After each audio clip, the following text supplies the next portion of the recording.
Kumusta ba ma'am yung ano, para sa inyo and para sa inyo pong grupo? Kumusta po para sa inyo ma'am yung ano, naging pagbisita ni President Marcos Jr. kahapon dito po sa Naga City? Ito ba ay magandang balita para sa atin? Makakatulong ba ito? Or ano ang inyong masasabi dito, Ma'am Jen? Opo. Unang-una po, kumbaga na-monitor naman ng bayan, ng mga progresibong grupo, ang pagbisita ni Pangulong Bongbong Marcos dito po sa Camarines Sur, partikular sa Naga City. Siguro ang mabuting balita ay kumbaga nabigyan ng pondo, ano po, ng allocation ang JMR para maayos, ano po, dahil para naman talaga yan sa kumbaga kapakanan ng ating mga evacuees dahil ginagawa siyang evacuation center ng buong mga taga-Naga at syempre ng buong mamamayan ng Camarines Sur. So yun po ang mabuting balita kasi may allocation. Siguro kung sa part ng bayan at syempre ng Bicolana Gabriela, kung kami po ang tatanungin, syempre yung usapin ng yung pagpunta dito ay alam naman natin na isang hakbang siguro para kumbaga bawiin ng administrasyon yung sumasadsad o kaya bumababang trust rating ng ni BBM dahil sa usapin ng korupsyon. Ano po, so yun, kumbaga, pero syempre, kumbaga sa bahagi namin, kumbaga nilalabas natin ang statement na to dahil naniniwala tayo na may politika pa rin. Kumbaga kung yun ang unang pagkikita nila ni Mayor Leni Robredo, baka kumbaga meron pang kasunod. Ano po kasi hindi naman natin kumbaga inaalis sa isip, lalong-lalo na yung mga binabanggit ng iba na kumbaga nililigawan ng administrasyon si Mayor Leni. At syempre dahil nga dun sa maagang pagpalabas ni VP Sara naman ang kanyang kandidatura sa 2028. So makikita natin yan, let's see, sa mga susunod. Kaya magbabantay po tayo kung ano ang magiging sumunod na kaganapan. Pero syempre, kumbaga magiging sa atin, kumbaga magiging alarm ito. Ibig sabihin, magiging alarm lalong-lalo na kung paano natin titignan at syempre susuriin yung mangyayaring politika sa 2028. So, Alright, yun po. ayun. Kaya Eto, Ma'am Jen, palagay nyo ba yung pagbisita ni President Marcos Jr. dito effective para matugunan yung problema sa baha? Kasi parang yan yung objective yung uplan kontra baha. Do you think, ma'am, itong pagbisita ni President Marcos Jr. Talagang makakatulong para tawag nito, masolusyonan yung problema sa pagbaha dito sa Naga City? Ma'am Jen? sa totoo lang, kumbaga, naniniwala tayo na sana nga magiging tunay na solusyon siya. Pero kung tutuusin kasi, halimbawa, yung ibang mga lugar, lalong-lalo na kung hindi dito sa Naga, ay bibisita ba ang presidente? Napipwede namang si Secretary Vince Dizon ay bumibisita na hindi kasama ang presidente. So ibig sabihin, meron pang ibang connotation o kaya meron pang ibang ibig sabihin yung pagbisita at pagpapakita mismo na magkasama sila sa isang frame o kaya sa isang litrato ni Mayor Lenny. So yun pa ang kailangan nating bantayan. Kasi kung sa tutuusin, kung usapin ng pagbaha o kontrabaha yung ano, ang kailangan pumunta siguro ay yung mga eksperto o kaya mga engineer na nakakaalam talaga kung paano susolusyonan ang pagbabaha. Kasi kumbaga given yan, lalong-lalo na po sa panahon ngayon na lahat talaga, lalong-lalo na mga urban centers ay binabaha na. So ibig sabihin, pag-aralan talaga yung mga ganitong usapin. Kaya parang merong political standing o kaya parang pamumulitika din na nangyari yung pagbisita ni BBM dito po talaga sa Naga City. Alright, yun. So, eto ma'am, dahil malapit na nga yung EDSA People Power Revolution, sa inyo ma'am na grupo, ano ba ma'am yung mga ikakasa natin ng mga aktibidad para dito sa EDSA People Power Revolution? Meron ba tayong mga gagawin, Ma'am Jen? Opo. Unang-una po, kumbaga ikakasa ng bagong alyansang Makabayan Bicol at mga iba't ibang organisasyon sa ilalim nito ang EDSA People Power sa February 25. Although non-working holiday, ano po, dati holiday to, ibig sabihin talagang walang pasok pero ngayon holiday siya pero working holiday. So ikakasa po natin ito sa panahon na kumbaga ang binabanggit nga natin Marcos Senior noon, Marcos Junior ngayon. So may pagkakaiba pa. Yun ang itatanong, kumbaga yun ang ipapaliwanag natin sa ating mamamayan, may pagkakaiba ba? Na sa totoo lang, maraming mga pagkakapareho ang noon at ngayon sa panahon ng mga Marcoses. Kasi hindi po tayo papayag, lalong-lalo na sa EDSA at 40, kasi 40 years na po ng EDSA anniversary sa ngayon, hindi po tayo mapapayag na hindi matatalakay ang usapin ng korupsyon. Kumbaga, sa panahon ngayon, yung usapin ng sinasabi natin na billions na mga state taxes na utang ng mga Marcoses noon, papaano siya, kumbaga, nare-reflect sa panahon ni Bongbong Marcos na siya mismo ay merong 10 billion na binabanggit sa Kongreso, si ako Bicol Representative Elizalde ko, kaugnay dun sa kanyang mga kickbacks. So, ibig sabihin, nakikita po natin yung mga nangyari, di ba, yung usapin ng impeachment, maaga siyang pinatay sa Kongreso, kahit hindi pa man nagre-representa ng mga ebidensya ang mga kongresista, ang makabayan doon sa Kongreso, pero agad itong pinatay kasi alam naman po natin na ang Kongreso ay hawak mismo ni BBM.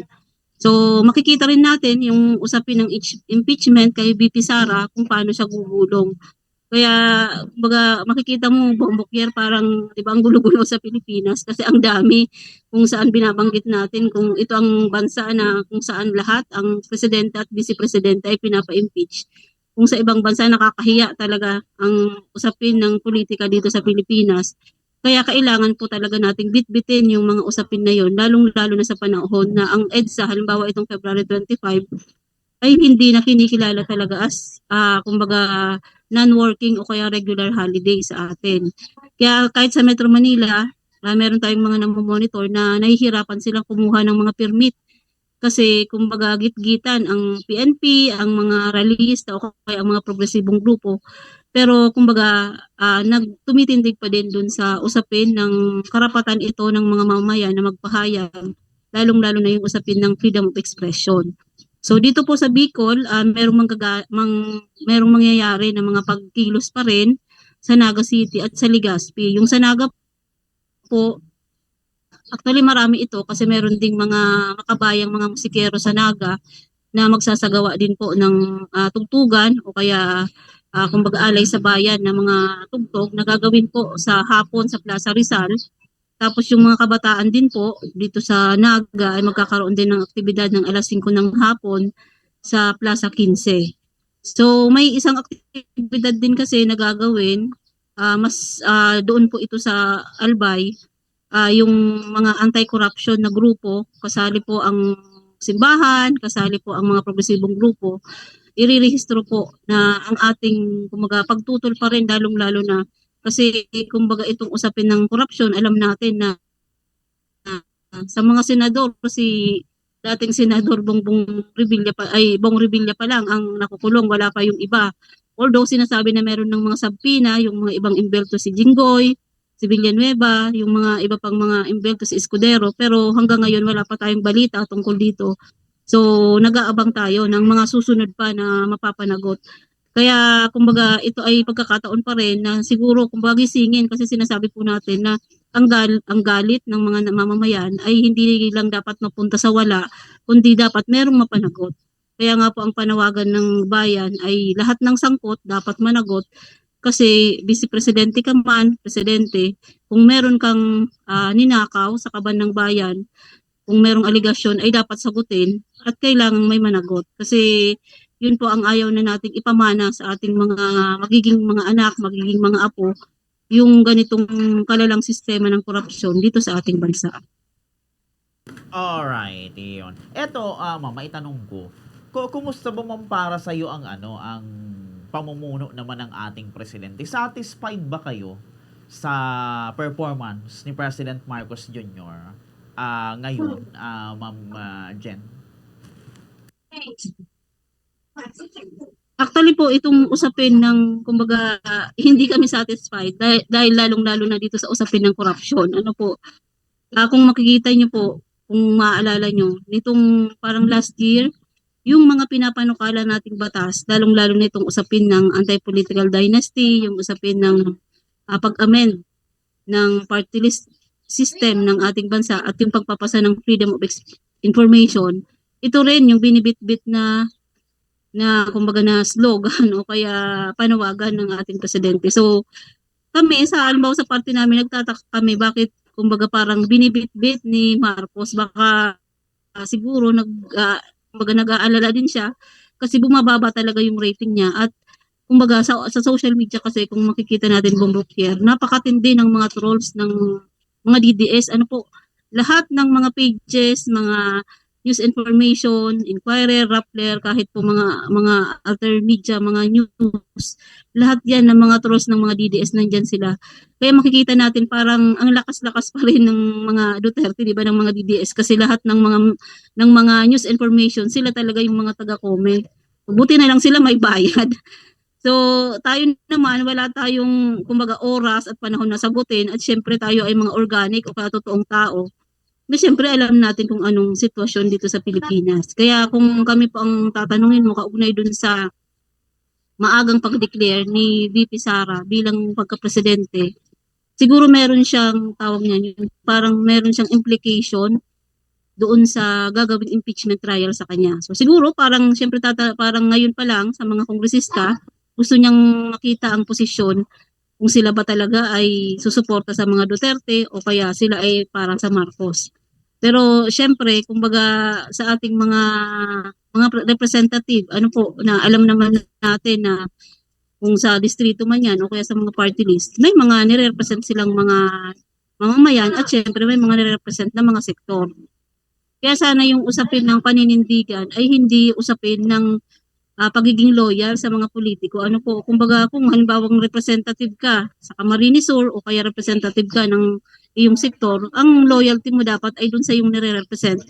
Kung hindi sa isang presidente o kaya sa vice presidente, kasi dito sa Pilipinas, 'di ba, usong-uso yung usapin ng Marcos loyalist, Duterte loyalist, yung mga ganun ba na parang yun yung nakakadismaya sa politika dito sa Pilipinas kasi parang naging idolo tayo ng mga politiko, ng mga politician na dapat tayo ay naghahalal ng mga public servant na sana ang binibitbit, na dapat ang binibitbit ay yung boses ng mga mamamayan. Alright. What about Ma'am Jen dito sa sa isinusulong ngayon na batas, yung anti-political dynasty bill?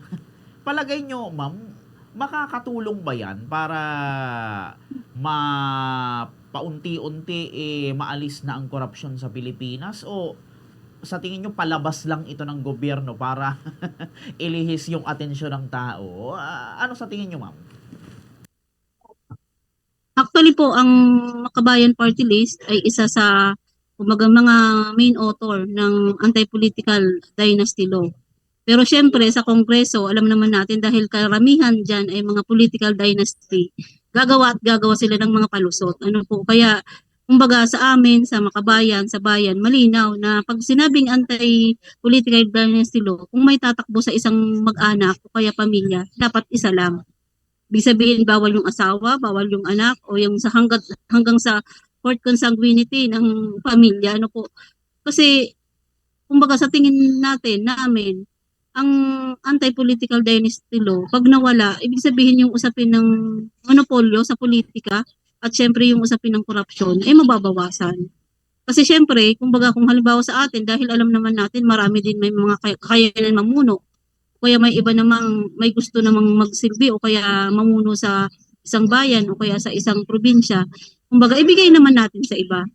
Kasi kumbaga yung usapin kasi ng pagpupo o kaya monopolyo sa politika ay nagsisilbi rin, nagsasabi rin na may monopolyo din sa politika. Ibig sabihin hindi siya magkahiwalay yung usapin ng ekonomiya at politika sa isang komunidad, sa isang probinsya o kaya sa isang bayan dahil parating magkakawin siya. Kasi halimbawa, kung, kung sa atin lang, 'di ba? Kung sino yung may mga malalaking korporasyon, sila rin yung nakaupo sa pesto sa ating gobyerno. Kasi alam naman natin yung usapin, ginagawang parang gatasan o kaya ginagawang parang source of living na nga ang pamumuno o kaya ang usapin ng pagiging pag-upo sa politika dito sa ating bansa. Kaya yun ang siguro kailangan nating mawaksi o kaya mawakasan, lalong-lalo na itong usapin ng political dynasty po dito sa ating bansa. Alright, yun. O ito, Ma'am Jen, bago tayo matapos, siguro ano na lang ang inyong maiiwan na mensahe sa publiko, sa mga nakikinig po sa atin. And ano po ang mga aasahan or aabangan po sa inyong grupo, mga gusto nyong ipanawagan na aktibidad natin ngayong darating na EDSA, People Power Revolution? Sige, Ma'am Jen, ibigay ko po sa inyo ang linya. Opo. Unang-una po, kumbaga, siguro ang panawagan galing po sa mga progresibong grupo, lalong-lalo na po sa mga nakikinig at syempre yung may may mga dugong makabayan, lalong-lalo na po sa ating mga Bicolano, na buhayin pa rin natin ang diwa ng EDSA. Kasi naniniwala pa rin po tayo na yung pagkakaisa, yung demokrasya at syempre yung kumbaga pakikialam lalong-lalo na sa usapin ng ating bansa ay dapat talaga na maging buhay sa atin kasi hindi po tayo kailangan na manahimik, hindi tayo dapat manahimik lalo-lalo na sa panahon ngayon na napakatindi ng korupsyon dito sa ating bansa. Kaya sa February 25 po, siguro anyayahan namin kayo na kung makakapasyal man po kayo sa Naga City sa hapon ay pwede po tayong manood doon sa tugtugan para sa EDSA, sa Plaza Rizal po yan. Tapos meron din mga pagkilos ang ating mga mamamayan, mga Nagueño at syempre mga kabataan sa Plaza 15 Martires bilang pagpapakita rin ng diwa ng EDSA sa araw na yan. Kaya tayo po ay mag-antabay at sumama, pwede po tayong makiisa sumama sa mga pagkilos na yan para po kumbaga makita rin ang ating at marinig din ang boses natin para buhayin ang EDSA lalong-lalo na po sa panahon ngayon na kumbaga patuloy siyang pinapatay lalong-lalo na ng ating gobyerno sa panahon na kailangan ay dapat na kumbaga binubuhay at ipinapaliwanag at syempre lalong-lalo na para sa ating mga kabataan.